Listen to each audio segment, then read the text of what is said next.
धाराशिव जिल्ह्यामधील जळकोट येथे काही दिवसापूर्वी भांड्याच्या दुकानामध्ये चोरी झाली होती। अवघ्या काही दिवसांमध्ये धाराशिव जिल्हा स्थानिक गुन्हे शाखेने सदरील चोरीचा पर्दाफाश केला आहे। लातूर येथील एका आरोपीला 1,90,000 रुपयाच्या मुद्देमालासह अटक करण्यात स्थानिक गुन्हे शाखेला यश आले आहे। स्थानिक गुन्हे शाखेने या केलेल्या तत्पर कारवाईमुळे जिल्हावासियातून समाधान व्यक्त केले जात आहे।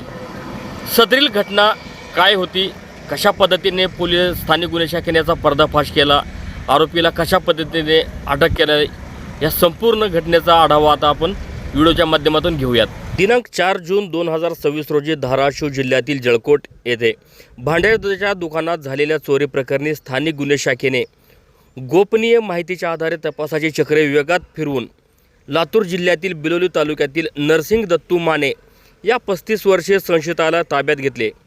चौकशी दरम्यान आरोपीने गुन्ह्याची कबुली देत इतर साथीदारांचीही माहिती पोलिसांना दिली। त्यानंतर पोलिसांनी चोरीस गेलेली पितळ व तांब्याची भांडी, 2 LED TV असा एकूण 1,90,551 रुपयांचा मुद्देमाल जप्त केला आहे।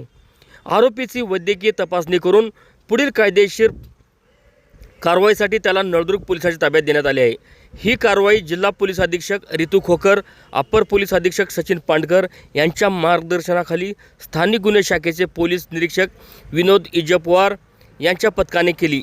या यशस्वी कारवाईबद्दल पोलिसांचे सर्व स्तरातून कौतुक होत आहे।